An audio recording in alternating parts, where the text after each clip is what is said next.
The Empress in hiding. The galaxy knew her name, but believed her to be gone. They whispered in halls of power and crowded markets that the Empress had fallen, that she had been overthrown by traitors, that she had vanished into the dark void of space, yet none of them knew the truth.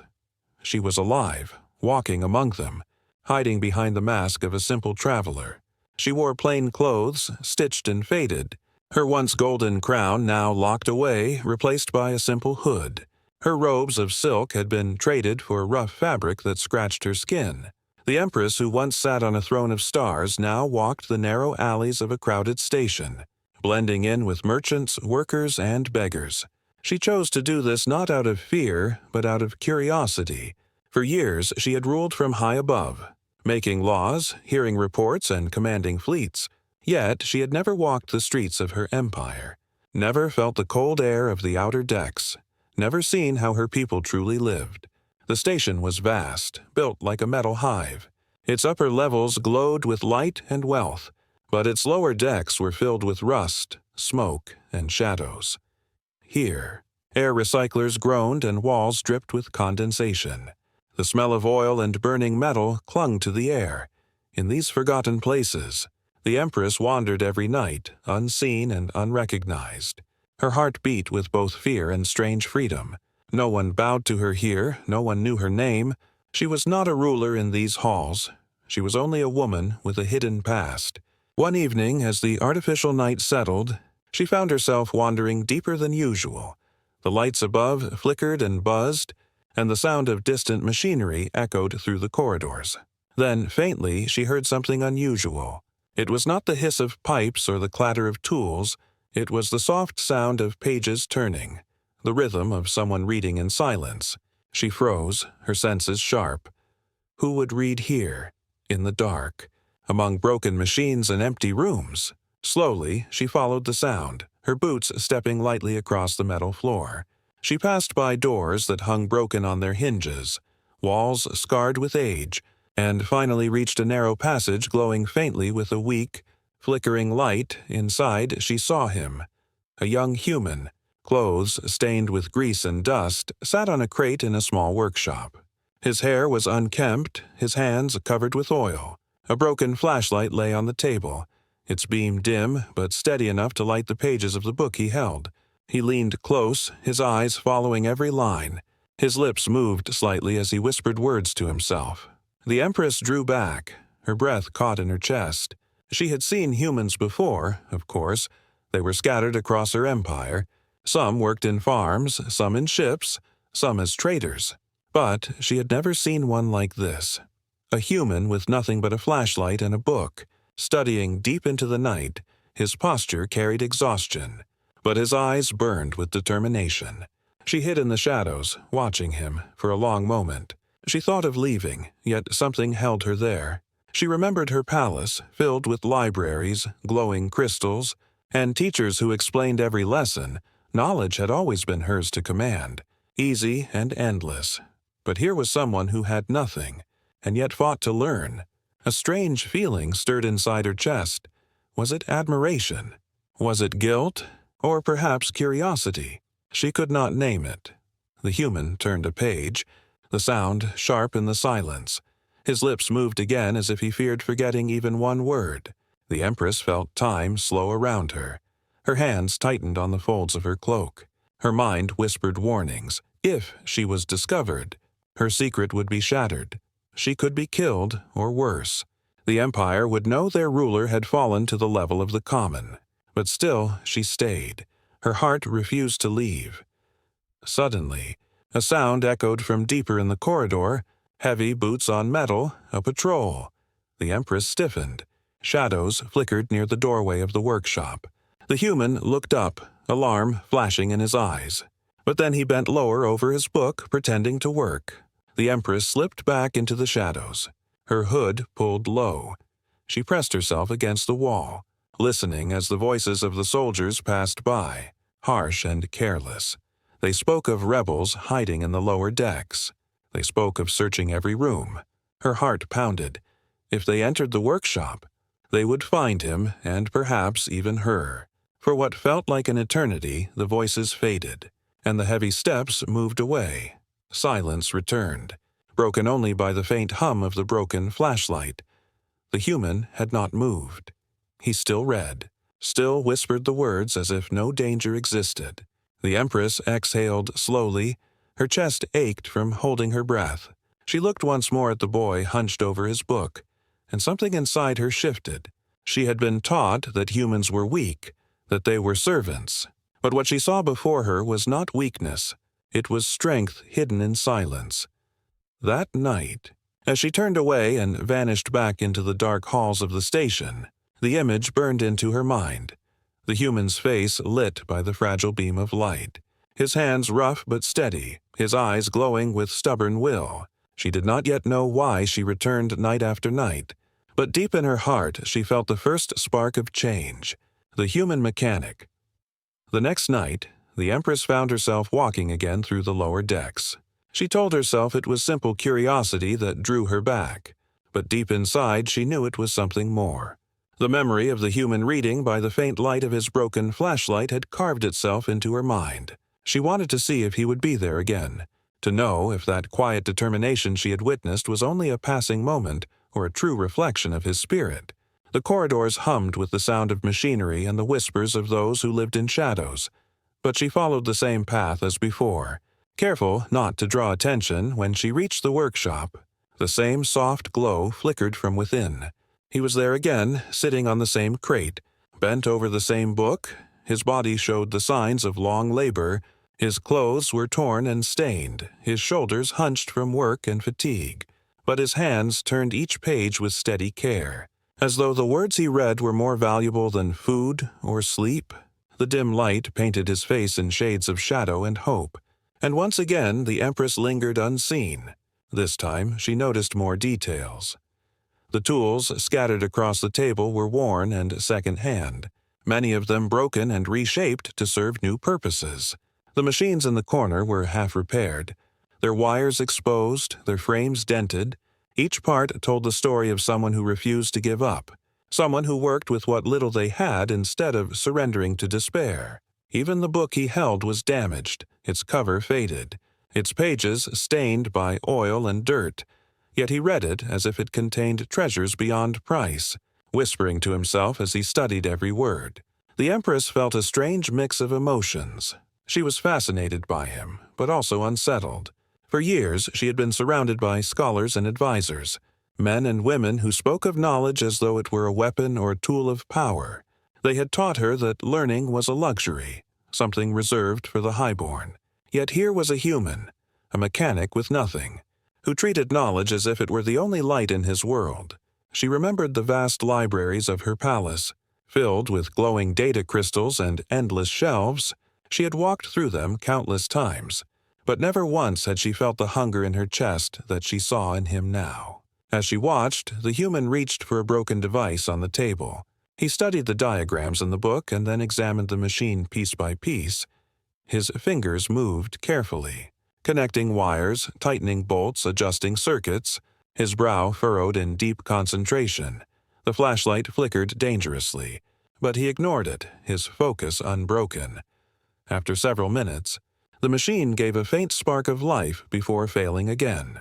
Instead of anger, a small smile appeared on his face. He marked a note in the margin of the book with a stub of pencil, recording what he had learned, and then returned to his work. The Empress felt her chest tighten. She had seen warriors raise banners of conquest. She had seen lords boast of victories in great halls, but never had she seen such quiet strength. It was not the strength of weapons or armies, but the strength of will, the strength to keep trying even in the face of failure. It struck her more deeply than any speech or ceremony ever had. She thought of her empire, the nobles who feasted while workers starved, the commanders who demanded loyalty but gave nothing in return. Could it be that the true power of her people did not lie in the palaces above, but in the forgotten rooms below, in the hearts of those like this human mechanic? Her thoughts were interrupted when the sound of boots echoed once again through the corridor. The Empress's heart quickened as she pressed herself against the wall near the doorway. The mechanic heard it too, his body tensing. He quickly closed the book, slid it under a pile of scrap metal, and grabbed a wrench as though he had been working the whole time. The door rattled as a patrol passed by, their voices sharp and mocking.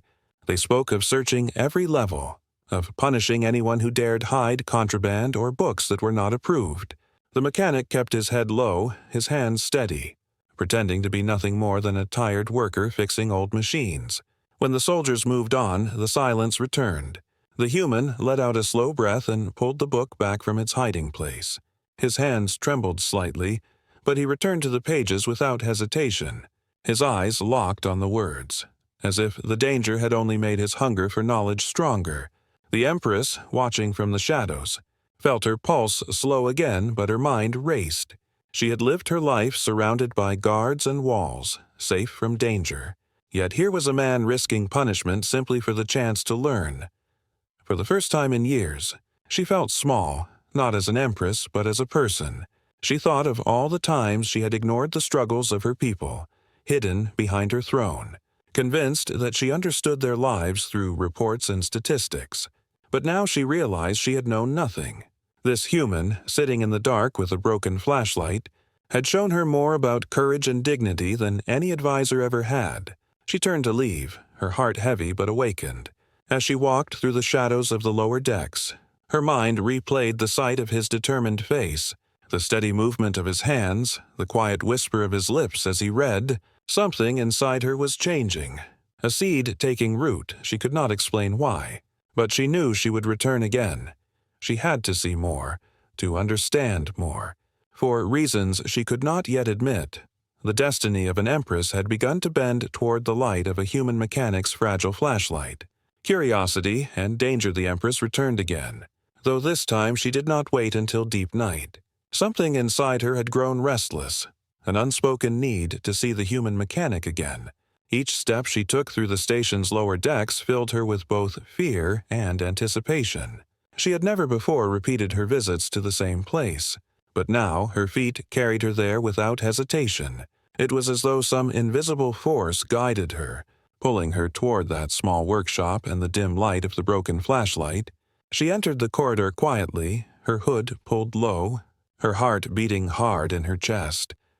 Once again she found him seated at the same place, the book in his hands. But tonight there was something different. His eyes seemed more tired, his movements slower. His body bore the marks of long labor, yet still he pushed himself to read, to whisper the words softly as if afraid the silence might devour them. She watched him closely, and the questions inside her mind began to multiply. Why did he fight so hard for knowledge that gave him no riches, no protection, no recognition? Why did he choose to sit in the shadows when he could have spent his nights resting?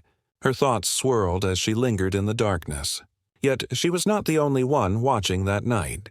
A pair of strangers walked past the corridor, their eyes sharp, their voices low. She recognized them instantly. Patrol spies. Men who sold information to the soldiers in exchange for favors. The Empress quickly pressed herself against the wall. Pulling her cloak tighter, her pulse raced. If those spies discovered the mechanic with an unregistered book, he would be dragged away, accused of rebellion, and likely never seen again. The mechanic seemed unaware at first, still lost in his studies. But then a faint sound reached him, the scrape of boots against metal. His head lifted sharply, his body tensed.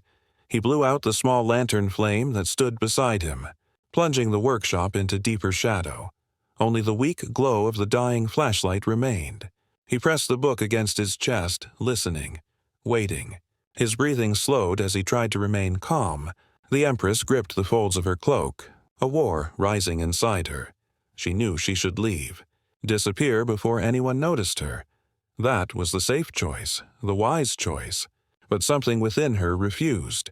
Her eyes stayed locked on the human, and her heart refused to let him face the danger alone. The spies paused at the doorway, their eyes searching the dim interior.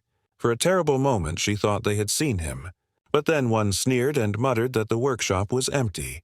They turned away, their footsteps fading. Still, the danger had not passed, for their words carried in the silence. They spoke of an upcoming raid, of soldiers sweeping through the lower decks to burn contraband and punish anyone with unauthorized books. They laughed as they moved on, speaking of how many poor souls they would drag into the cells. The mechanic lowered the book slowly, his face pale in the weak light, his jaw tightened. But there was no fear in his eyes. Instead, there was something else, a grim determination. He tucked the book carefully into a hidden compartment beneath the workbench, then pulled another broken machine closer to distract himself with repairs. His hands trembled for only a moment before they steadied again. The Empress felt her breath catch. She realized he was not afraid of pain or even death. What terrified him was the thought of losing his book, of losing the knowledge that gave him strength. That realization struck her like a blade. Knowledge was his shield, his weapon, his only power in a world that denied him everything else. And he would fight to protect it, even if the fight cost him his life. She stepped back into the shadows, shaken. Questions tormented her mind. Why had her empire forced people like him into the darkness? Why were books treated as rebellion when they should have been celebrated? She remembered the lessons her advisors had drilled into her, that order was preserved through control, that knowledge in the hands of commoners led to chaos. But what she had just witnessed told her a different truth. She saw not chaos but courage, not weakness but resolve. For the rest of that night she could not sleep. She returned to her quarters in silence, her thoughts consumed by the image of the human hunched over his book, facing danger without surrender. The fear in his eyes had not been for himself, but for the light of knowledge he carried. It was a truth that struck her heart with an unfamiliar weight. Her empire had been built on power, yet she was beginning to see that the true strength of her people might come from places no one in the palaces dared to look. Days passed, and the rumors of the raid grew louder. Soldiers began to move in larger groups, questioning anyone who lingered too long in the corridors. The Empress knew the danger for the mechanic was growing. Each step she took back to that hidden place became heavier with risk. But she could not stop herself. She needed to see what choices he would make, to see if his determination would survive in the face of real danger. When she found him again, he was still there, still reading, still working. His face showed signs of exhaustion, but his spirit had not broken. She felt the pull stronger than ever. Her heart whispered warnings, but her mind whispered something else, that she was standing at the edge of change, that what she was witnessing was not only the struggle of one man but the beginning of something greater. In that moment, as the distant echo of soldiers' boots filled the station air, the Empress understood that curiosity had drawn her to the human, but it was danger that bound her to him. And as the threat of discovery grew closer with every passing night, she realized that her fate and his were now entangled in ways she could no longer deny. The first encounter, the Empress had watched him from the shadows many nights, and with each passing evening her curiosity grew sharper. She had sworn to herself that she would remain hidden, that she would only observe.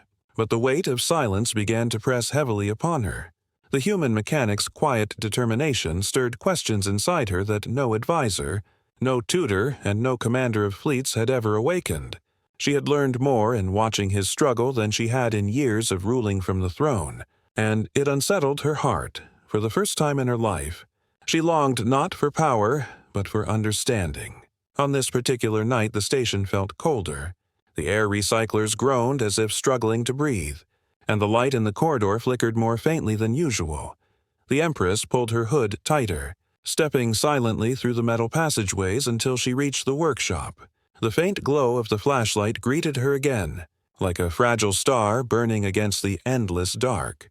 The mechanic sat hunched over a small device, his hands carefully adjusting wires and bolts. His book lay open beside him, marked with his notes, his lips moving silently as he read and worked at the same time.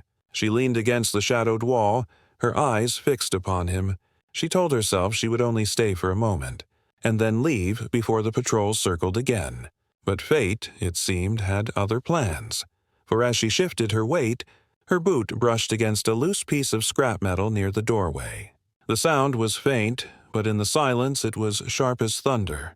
The mechanic's head jerked upward, his eyes scanning the room. The flashlight beam caught the edge of her cloak. He froze for an instant, then slowly set his tools aside. His voice, low but steady, broke the silence. "Who's there?" The Empress's heart raced. She had been trained in diplomacy and deception, but at that moment her tongue felt heavy. She considered turning and vanishing into the darkness, but some strange force rooted her feet to the ground. Slowly, she stepped forward, the dim light revealing her face beneath the hood. For the first time their eyes met, the mechanic did not cry out, nor did he reach for a weapon. Instead, he studied her with the same quiet focus he gave to his machines. His gaze lingered on her cloak, on the quality of the fabric, though it was meant to be plain, on her posture, which carried the subtle grace of someone not born among the working class. Something in his expression told her he knew she was not who she pretended to be. Yet he did not expose her. Instead, he nodded toward an empty crate and said softly, "You can sit if you want." The Empress hesitated. Shock flooded her chest. No one had spoken to her like that before. Without bowing, without hesitation, without fear. She had always been Empress, a symbol of power and control, but here she was, only a stranger standing at the edge of a mechanic's light. She stepped forward slowly and sat upon the crate, her hands folding tightly in her lap to keep them from trembling.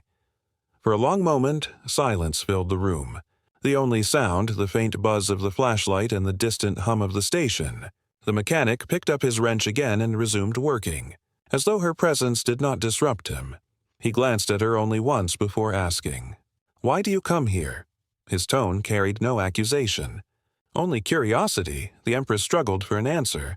She could not reveal her true identity. Not here, not now. But she also could not lie completely. Her voice came soft, almost hesitant. "I was curious," she said. "I saw the light." He gave a faint smile, though his eyes remained on the device in his hands. "Not many come down here out of curiosity," he replied.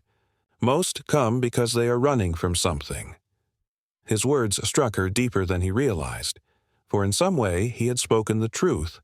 She was running, not from soldiers or spies, but from the weight of her crown, from the lies of her court, from the emptiness of power without purpose.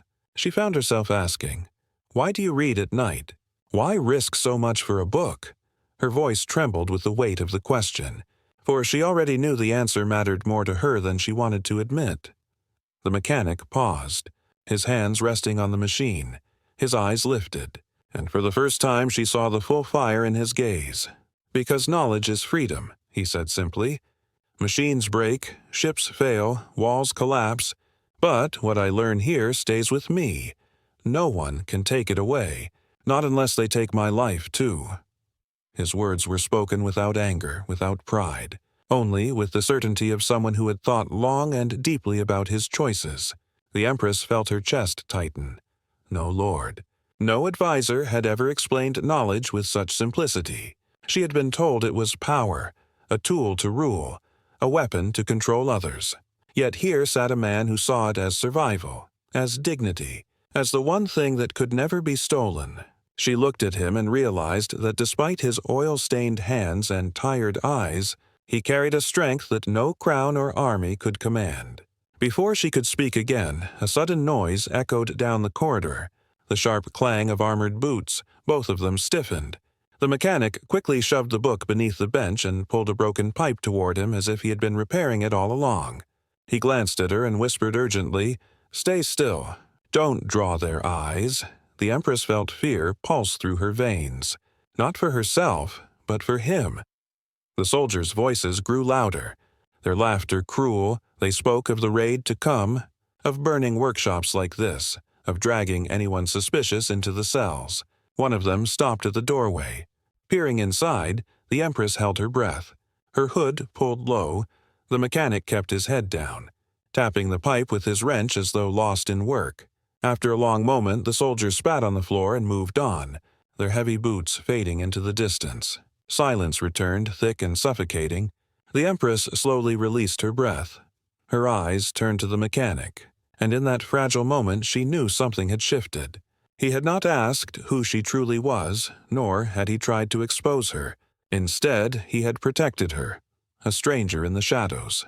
She felt a spark ignite deep within her, one that told her their paths were now bound together, not by chance, but by something greater. The lesson of the light. The night after their first encounter, the Empress did not know if she would return, Her mind had been restless since she left the mechanic's workshop. Her thoughts twisted between fear and fascination.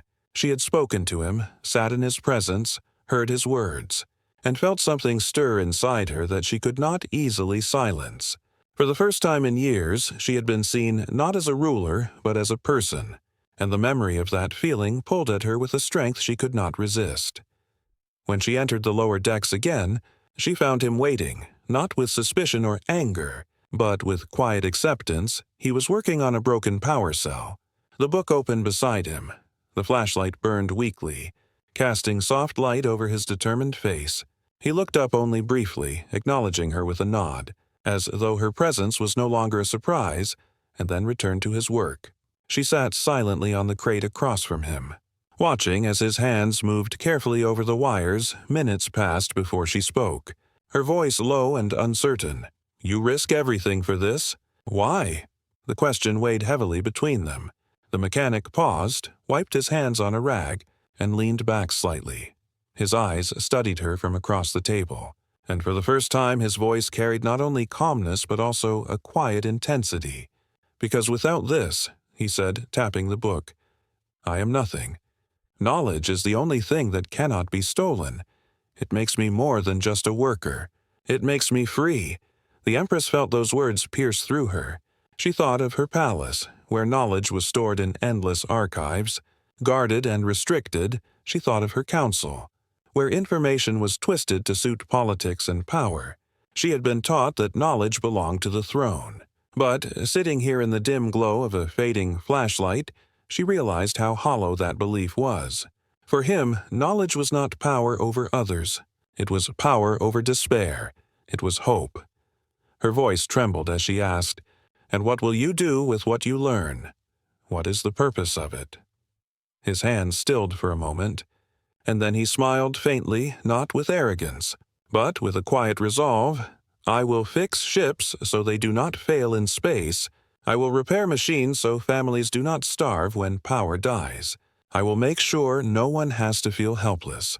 I do not learn for myself alone. I learn so I can give something back." The Empress's heart ached at his words. She had ruled an empire with fleets and armies. Yet she had never once thought of power in such simple terms. Here was a man who had nothing yet dreamed of giving everything. She stared at him, and for the first time she wondered if perhaps her empire had been built on the wrong foundation. The flashlight flickered again, its weak beam trembling as though it might fade entirely. The mechanic frowned, gave it a sharp tap, and then adjusted the wires inside. It sparked weakly and continued to glow. Though only barely, the Empress watched closely, and a thought came to her unbidden. "The light survives because you refuse to let it die," she said softly. He looked at her curiously, but she continued, her voice steadier now. "That is what you are doing. You are the light, and your learning is the reason it still shines." For a moment, silence filled the workshop, broken only by the hum of broken machines. The mechanic stared at her as though her words were strange, but then he gave a small smile, one that held warmth rather than suspicion. "Maybe," he said quietly, "but it is a fragile light, and I cannot protect it forever." His gaze turned serious. "One day the soldiers will come, and when they do, this light may be lost." The Empress's chest tightened at the thought. She wanted to tell him he was wrong, that he could endure, that he would find a way, but she knew the dangers too well. The Empire crushed those who reached for more than they were allowed. Still, she felt an unshakable conviction rise within her. "Then I will protect it," she whispered before she could stop herself. The mechanic looked at her with surprise, studying her face with narrowed eyes, but she quickly lowered her hood further, hiding the truth she could not yet reveal. For the rest of the night they spoke little. He returned to his work, and she sat silently, her mind burning with thoughts. The hum of the station outside seemed louder than ever, the shadow of danger closer. Yet beneath it all there was something else, something fragile but powerful. She felt as though she had learned more from this mechanic in 2 nights than she had in decades of rule. It was not just the book or the machines that mattered. It was his will, his refusal to surrender, his lesson that the light of knowledge was worth more than comfort. More than safety, even more than life. When she finally rose to leave, she glanced once more at the flashlight on the table. Its weak glow flickered across the mechanic's face, and she felt as though the image would never leave her. A human worker, a forgotten soul in the depths of the Empire, teaching an empress what it meant to endure. As she stepped into the corridor and vanished into the shadows, her heart carried a truth she could not deny. Her destiny was no longer bound to the throne above, but to the fragile light of a mechanic studying in the dark. The threat revealed. The days that followed brought with them a strange heaviness to the lower decks. The Empress noticed it the moment she entered the station's forgotten corridors again. The air felt different, tense, as though the metal walls themselves carried whispers of danger. Merchants spoke in hushed tones, children were kept close to their parents, and patrols marched more often, their boots echoing through the steel passages with a rhythm of warning. Something was coming, and everyone could feel it. The Empress walked swiftly, her hood pulled low, but her mind was restless. For nights she had returned to the mechanic's workshop, each time learning more from his quiet words, each time feeling her own understanding of the world unravel and reshape itself. He had shown her a strength that did not come from thrones or armies, but from perseverance and sacrifice. Yet now that fragile light was under threat, and the thought of losing it filled her with a fear she could not explain. When she arrived at the workshop, she found him bent over his book again. But there was no calm in his posture tonight. His movements were sharp, his eyes heavy with unease. He looked up when she entered, his face pale beneath the dim glow of the flashlight. "They are coming," he said in a low voice. "The patrols are planning a raid, not like before. This time they will tear through every corner of the lower decks, and they will burn anything they find that does not belong." The Empress froze, her heart pounding. She had heard whispers of the raid in the upper decks as well, her council calling it a necessary cleansing to maintain order. They had spoken of it with cold pride, never realizing how it would crush the people who already had nothing. Now she stood here, staring at the human who had become the symbol of a truth she could no longer ignore, and realized the danger was no longer a distant rumor, but a storm that was about to break. The mechanic's hands trembled slightly as he closed the book and placed it inside the hidden compartment beneath the bench. "If they find this," he whispered, "it will not matter who I am or what I've done. They will drag me away, and the light will die with me." His voice did not carry fear for himself, but for what the book represented, and that struck the Empress harder than any blade could. She stepped closer, her voice firm though her heart raced. "Then we cannot let them find it. We must protect it." He looked at her with wary eyes, suspicion flickering across his face. She could see the question in his gaze. Who was this cloaked stranger who spoke as if she had power, as if she had a say in the fate of anything? But before he could ask, the echo of heavy boots filled the corridor outside. Both of them froze. The sound grew louder, closer, the clank of armor, the harsh voices of soldiers barking orders. The Empress felt a chill run down her spine. The mechanic moved quickly, shoving tools and scraps across the table to hide the compartment.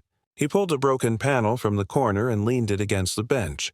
Concealing the faint outline of the hiding place, his hands moved with desperate speed, but his face carried calm determination. The soldiers stopped just outside, their voices cutting through the silence. "Check every room. Leave nothing unsearched," one commanded. Another laughed cruelly. "If we find even a scrap of contraband, we will make an example out of them." The Empress's pulse thundered in her ears. She could flee, slip through the back and vanish into the shadows. But the thought of leaving him here, alone, was unbearable. The door creaked as it was pushed open, and 2 armored soldiers stepped inside, their eyes scanning the room. The mechanic stood straight, his hands gripping a wrench, his expression calm. "What are you doing here?" one of them demanded. His voice was harsh, filled with authority. The mechanic answered evenly. "Fixing broken machines, same as every night." The soldier's gaze fell on the crate where the Empress sat, hidden beneath her cloak. For a moment her breath caught. His eyes narrowed, suspicion growing. "And who is this?" he asked, pointing toward her. The room seemed to close in around her, the truth pressing against her throat. She could reveal herself and end the threat instantly, but doing so would shatter her disguise and expose everything. If she remained silent, they might drag her away with him. The mechanic's voice broke the silence before she could speak. She is no one, a traveler who needed a place to rest. His tone was steady. Protective, he had chosen to shield her. Even without knowing who she truly was, the soldier sneered, unimpressed. He stepped forward and kicked at the tools on the floor, sending them scattering. His eyes narrowed on the bench, where the hidden compartment lay beneath. The Empress's body tensed, ready to act, ready to do something she had never done before, but the mechanic stepped between the soldier and the bench, blocking his way. "Only broken scraps here," he said firmly. His stance was not aggressive, but unyielding. For a long moment the room filled with silent tension. The soldier's hand moved to his weapon, and the Empress felt her heart stop. Then the other soldier laughed. "It's not worth wasting time on rats like him," he said. "The real troublemakers are hiding deeper. Let's move." With a final glare, the first soldier spat on the floor and turned away. The door slammed shut behind them, and the sound of their boots faded into the distance. The silence that followed was heavy. The mechanic exhaled slowly, his shoulders sagging with relief. The Empress released the breath she had been holding, her hands trembling beneath her cloak. For a moment neither of them spoke, the weight of what had just happened pressing down on them. "Finally," she whispered, "you risked yourself to protect me." His eyes met hers, calm and steady. "You don't survive down here without standing for someone else," he said simply. Her heart ached with a feeling she had not known before, gratitude mixed with something deeper. For all her life she had been shielded by guards, by walls, by power, but here was a man with nothing who had stood between her and danger without hesitation. In that moment she understood the true meaning of strength, not the kind wielded by empires, but the kind carried quietly in the hearts of the forgotten. As she left the workshop that night, her mind burned with a single truth. The raid was coming. The danger was real, and if she did nothing, the fragile light she had found in this human mechanic would be extinguished. For the first time in her life, the Empress felt her destiny pulling her not toward the throne, but toward the defense of something greater, the defense of a light too precious to lose. Destiny. Altered, the night of the raid arrived like a storm. The lower decks were restless, filled with whispers of fear and the sound of hurried footsteps. Families gathered their few belongings, workers hid tools and scraps, and those who had anything forbidden buried it deep in the walls or carried it into the shadows. The Empress walked among them with her hood pulled low, her heart heavy with dread. She had lived through wars and seen fleets clash across the stars, but never had she felt such weight pressing down on her spirit.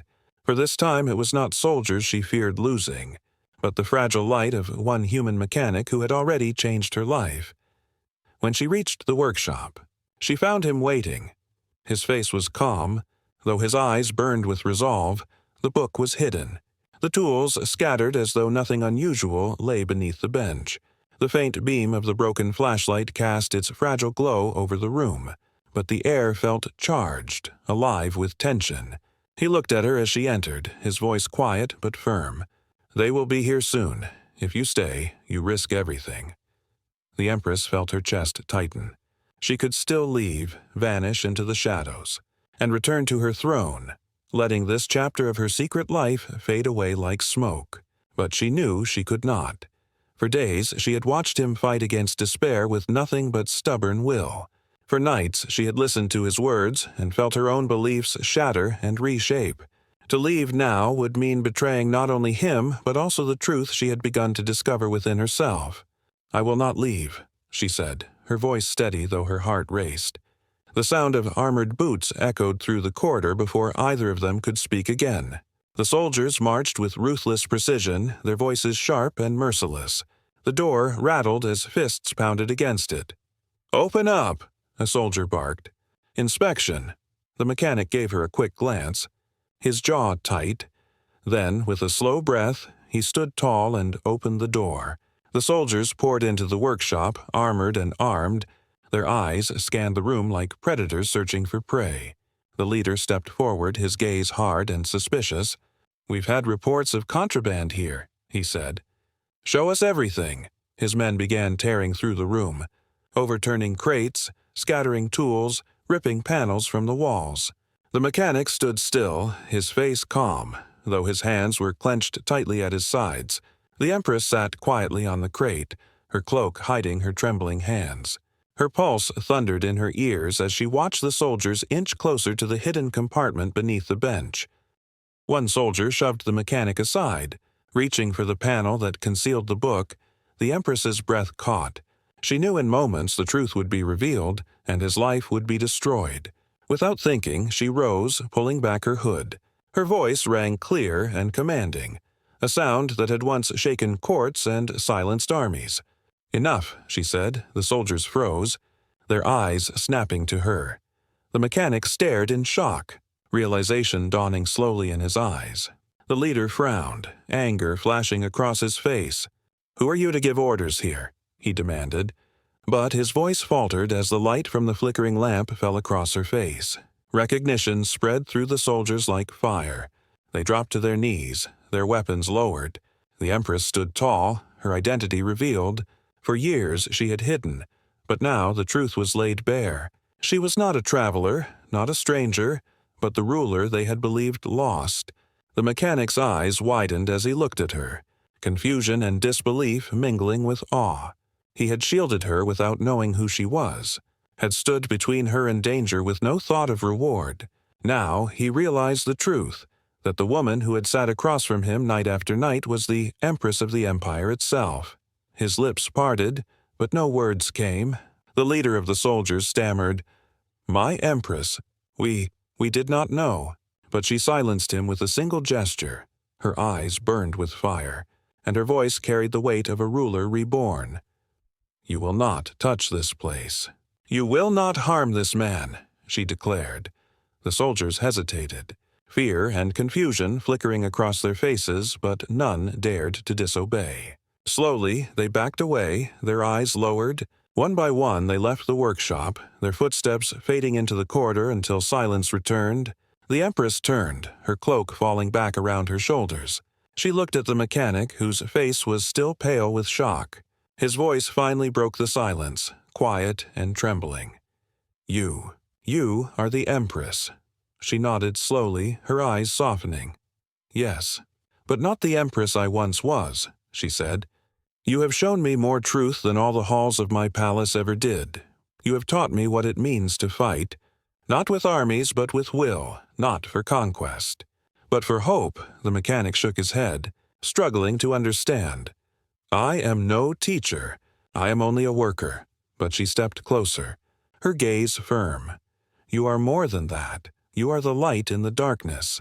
You are the reason I will change what must be changed." Her voice carried both conviction and gratitude. For the first time in her life, her destiny was no longer bound to power for its own sake, but to the promise of something greater. That night marked the beginning of a new path. The Empress who had once ruled from above now walked beside the forgotten, guided not by crowns or armies, but by the fragile beam of a mechanic's flashlight. Her destiny had been altered forever, shaped by the quiet strength of one human who refused to let knowledge die, and though danger still loomed, she no longer feared it, for in the light of his struggle she had found her own strength,